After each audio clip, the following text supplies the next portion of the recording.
commence l'épisode 5 avec Kate qui me fait trop de la peine, qui je pense nous fait trop de la peine.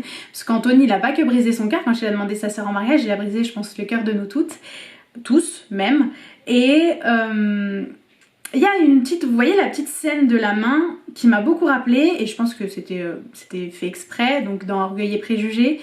Et je crois qu'on avait une scène similaire aussi dans la saison 1, mais je suis plus sûre. Mais voilà, en gros il se frôle des mains, elle est perdue, il est perdu, il vient de prendre une des plus grosses décisions de sa vie et surtout une des plus grosses erreurs de sa vie. Il n'arrive pas à s'empêcher de la regarder, il répète une énième fois que c'est un gentleman, mais pourquoi t'as fait ça en fait? Et en plus de ça, c'est la reine qui décide d'organiser le mariage, donc ça va être quelque chose de grandiose. À ce moment-là, je vois même pas comment ils vont faire pour s'en sortir, parce que annuler le mariage, ce serait un scandale. Et c'est tellement dommage qu'ils soient allés jusqu'à là. Encore une fois, je suis contente que Danbury elle sache. Et surtout, j'étais trop contente de voir Anthony jaloux.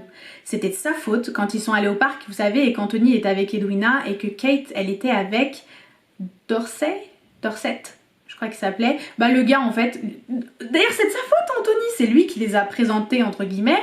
Et c'est de sa faute, il a demandé sa soeur en mariage. Et du coup il est jaloux, il n'arrive pas à ne pas la regarder et c'est limite gênant parce que franchement c'est toi qui fais des bêtises, c'est toi qui as fait, tu aurais pu la voir et en fait il se fait même pas confiance à lui-même, il a pas confiance en ses sentiments. Ah, c'est frustrant, mais qu'est-ce que c'est beau à voir. Alors quand il tombe dans l'eau, merci. Alors les chemises blanches et l'eau, on aime, on valide franchement. Et voilà, j'ai aimé que ce soit Anthony et Dorset qui tombent dans l'eau et puis comment Kate elle rappelle un petit peu sa sœur à l'ordre et puis finalement elle aussi elle regarde. C'était cool, c'était léger, même si bah, on n'oublie pas qu'il y a un mariage en préparation quoi. J'ai noté plein de petits points à côté dont je veux parler rapidement pour pas que ce soit trop long. Déjà Francesca, elle a disparu. Vous avez remarqué, en fait l'actrice elle était occupée sur un autre tournage mais elle a disparu. Du coup quand il y a des scènes en famille, bah on voit pas Francesca, je trouve ça trop bizarre. Deuxième chose, Colin et Penn, Colin qui cherche un sens à sa vie et qui friendzone Pénélope 1 milliard de fois, c'est bon, ça m'a saoulée. Donc Héloïse et Théo qui sont vraiment très choux, mais je veux pas trop parler d'eux non plus. Ouais, moi j'ai déjà parlé de ça. Et Bénédicte qui s'est trouvé une copine, c'est agréable. En fait tout le monde est heureux dans cet épisode là, mis à part nos personnages principaux. Et surtout le plan de Lady Featherington qui encore une fois n'est pas mauvais. Celui de piéger les gens en faisant croire que les émeraudes sont vraies et qu'ils ont plein d'argent et que etc. Encore une fois ça m'a pas...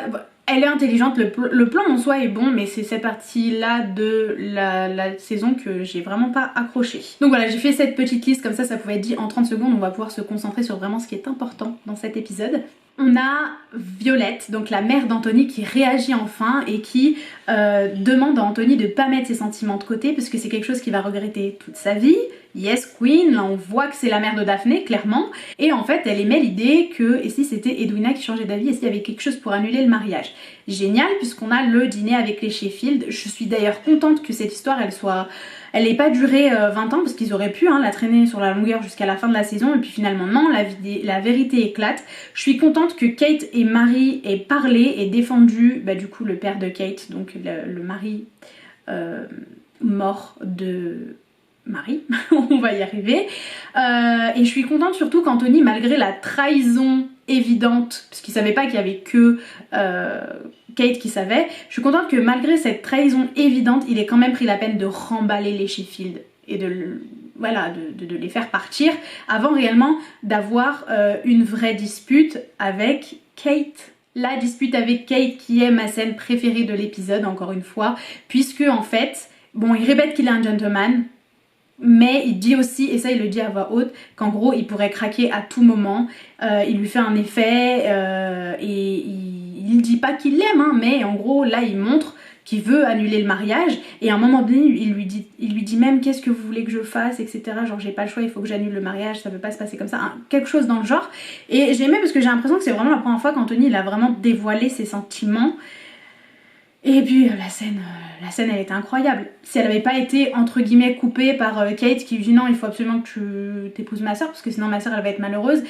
C'est beau de faire passer ses frères et sœurs en avant, Mais quand tu sais que c'est ton bonheur qui est devant toi et pas celui de ta sœur, à un moment donné, fais quelque chose. Là, j'étais énervée parce que ça y est, ça fait 5 épisodes. Déjà, on n'a pas eu de bisous, on n'a rien eu.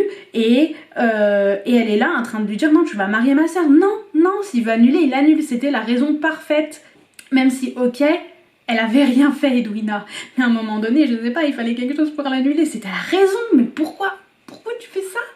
Surtout que Anthony l'a clairement dit. Ta sœur, elle a rien fait, c'est toi qui as rendu le mariage impossible. Dans les deux sens. Dans le sens, bah, t'as fait ce que t'as fait avec les Sheffield, là, l'accord avec les Sheffield, donc ça se fait pas, donc voilà, t'as rendu le mariage impossible, on annule. Et aussi, c'est toi qui as rendu le mariage impossible parce que j'ai des sentiments, parce qu'Anthony, il a des sentiments pour elle. Genre, la scène, elle était trop belle. Et je suis trop déçue parce que Edwina, elle est amoureuse. Edwina, ouvre tes yeux. Edwina, non. Edwina, elle croit trop de tout savoir. Et c'est sa sœur qui lui a mis ça dans la tête en lui disant toute sa vie que c'était de la perfection. À un moment, oui, t'es la perfection, mais ouvre tes yeux. Ou s'il te plaît. Donc vous l'aurez compris, j'en parle toujours à la fin, je sais pas alors que j'en parle pendant la revue. Ma scène préférée, c'était cette scène après le dîner des Sheffield. Et aussi la scène du coup d'après quand je me suis dit qu'il fallait que Kate apprenne à être un peu égoïste quand il lui demande qu'est-ce qu'il doit faire et qu'elle lui dit tu dois épouser ma soeur. Non. Donc voilà, c'est tout pour cette revue de l'épisode 5. On se retrouve dans une prochaine vidéo pour la revue de l'épisode 6.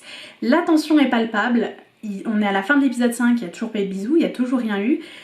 J'ai à ce stade-là un peu peur. Parce que je me rends compte qu'on a passé plus de la moitié de la saison et qu'on a toujours rien.